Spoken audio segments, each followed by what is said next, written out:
ദൈവനാമത്തിന് മഹത്വമുണ്ടായിരിക്കട്ടെ.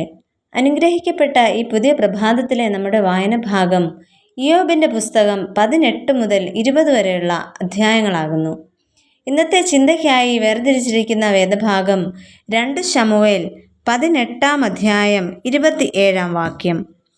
ഒന്നാമത്തവൻ്റെ ഓട്ടം സാദോക്കിൻ്റെ മകനായ അഹീമാസിൻ്റെ ഓട്ടം പോലെ എനിക്ക് തോന്നുന്നു. മഹാപുരോഹിതനായി ശുശ്രൂഷ ചെയ്ത സാദോക്ക് പുരോഹിതൻ്റെ മകനാണ് അഹീമാസ്. അഹരോൻ വംശജനായിരുന്നു ഇദ്ദേഹം. അബ്ശാലോമിൻ്റെ നീക്കങ്ങൾ നിരീക്ഷിക്കുവാനായി നിയോഗിതരായിരുന്നവരായിരുന്നു അഹീമാസും അബ്യാഥാരിൻ്റെ പുത്രനായ യോനാഥാനും. എന്നാൽ രാജ്യത്തിൻ്റെ സീക്രട്ട് ഇൻ്റലിജൻസ് വിഭാഗത്തിൻ്റെ മേധാവിയായിരുന്നു അഹീമാസ്. അതിനാൽ വളരെ കാര്യക്ഷമതയും ഗൗരവമേറിയതുമായ വിവരങ്ങൾ ശേഖരിക്കുകയും അത് രഹസ്യമായി തന്നെ കൈമാറുകയും ചെയ്യുമായിരുന്നു അഹീമാസ്. അഹീമാസിനെക്കുറിച്ച് ദാവീദ് രാജാവ് തന്നെ പറഞ്ഞിരിക്കുന്നത് 2 ശമൂവേൽ 18-ാം അധ്യായം 27-ാം വാക്യത്തിൽ അവൻ നല്ലവൻ എന്നാണ്. എന്നാൽ അഹീമാസിനെക്കുറിച്ച് ഇവിടെ 2 ചിന്തകൾ പങ്കുവെച്ചു കൊള്ളട്ടെ. ഒന്നാമതായിട്ട്, ശത്രുഭയത്തിൻ്റെ മധ്യത്തിലും തൻ്റെ ഉത്തരവാദിത്വം കൃത്യതയോടെ ചെയ്യുവാൻ അഹീമാസിന് സാധിച്ചു. ദാവീദ് രാജാവിന് വേണ്ടി അബ്ശാലോമിൻ്റെ വിവരങ്ങൾ രഹസ്യമായി അറിയുവാൻ നിയമിക്കപ്പെട്ടവൻ ആയിരുന്നു അഹീമാസ്. ഒരു കണക്കിന് ചാരപ്രവൃത്തി എന്ന് തന്നെ പറയാം. ഇതിൽ പിടിക്കപ്പെട്ടാൽ ജീവൻ തന്നെ നഷ്ടമായേക്കാം. രഹസ്യ വിവരശേഖരണത്തിനിടയിൽ അബ്ശാലോമിൻ്റെ ബാല്യക്കാരൻ അഹീമാസിനെയും യോനാഥാനെയും കാണുകയും അബ്ശാലോമിന് വിവരം കൊടുക്കുകയും ചെയ്യുന്നു.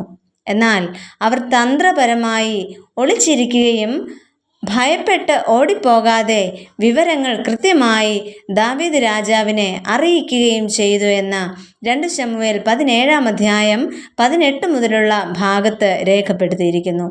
ഏത് പ്രതിസന്ധിയുടെ മധ്യത്തിലും തന്നെ ഏൽപ്പിച്ച വേല ഭംഗിയോടെ ചെയ്യുന്ന അഹീമാസിനെയാണ് ഇവിടെ നമുക്ക് കാണുവാനായിട്ട് കഴിയുന്നത്. രണ്ടാമതായിട്ട്, പ്രതിഫലം കാംക്ഷിക്കാതെ വേല ചെയ്യുന്ന അഹീമാസ്.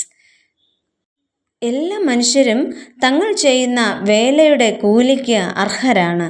അതുപോലെ ഒരുപക്ഷെ അഹീമാസിനും തൻ്റെ വേലയ്ക്ക് തക്കവണ്ണം കൂലി കിട്ടിയിരുന്നിരിക്കണം. എന്നാൽ അഹീമാസ് കൂലി പ്രതീക്ഷിച്ച് മാത്രം വേല ചെയ്തിരുന്ന ഒരുവൻ ആയിരുന്നില്ല എന്ന് തിരുവചനം വായിക്കുമ്പോൾ നമുക്ക് മനസ്സിലാക്കുവാനായിട്ട് സാധിക്കും. ദാവീദ് രാജാവിൻ്റെ പടജനം അബ്ശാലോം നേതൃത്വം നൽകുന്ന ഇസ്രായേൽ ജനത്തിനു നേരെ ചെല്ലുകയും ഇസ്രായേൽ ജനം ദാവീദ് രാജാവിൻ്റെ ചേവകരോട് തോൽക്കുകയും ചെയ്യുന്നു. അബ്ശാലോമും അവിടെ കൊല ചെയ്യപ്പെടുന്നു. ഈ വിവരം താൻ ഓടി വന്ന് ദാവീദ് രാജാവിനെ അറിയിക്കട്ടെ എന്ന് അഹീമാസ് തൻ്റെ നേതാവായ യോവാബിനോട് ചോദിക്കുമ്പോൾ യോവാബ് പറയുന്ന മറുപടി 2 ശമൂവേൽ 18-ാം അധ്യായം 22-ാം വാക്യത്തിൽ പറഞ്ഞിരിക്കുന്നത് ഇപ്രകാരമാണ്: എൻ്റെ മകനെ, നീ എന്തിന് ഓടുന്നു? നിനക്ക് പ്രതിഫലം കിട്ടുകയില്ലല്ലോ എന്ന് പറഞ്ഞു. എന്നാൽ അഹീമാസ് അത് കാര്യമാക്കാതെ ഞാൻ ഓടിപ്പോയി പറയാമെന്ന് പറഞ്ഞതിന് യോവാബ് അവന് അനുമതി കൊടുക്കുന്നു. രാജാവ് തങ്ങളെ ഏൽപ്പിച്ച വേല ഭംഗിയായി ചെയ്തു എന്ന വലിയ സന്തോഷവും അഹീമാസിൻ്റെ പ്രവൃത്തിയിൽ കാണാം. പ്രതിഫലം കിട്ടില്ല എന്ന ബോധ്യം ഉണ്ടായിട്ടും അഹീമാസ് ഇവിടെ ഊർജ്ജസ്വലതയോടെ പ്രവർത്തിക്കുന്നു. നമുക്ക് പ്രാർത്ഥിക്കാം. ദൈവമായ കർത്താവേ, ഒരു പ്രഭാതം കൂടി ദാനമായി നൽകിയതിന് നന്ദി പറയുന്നു.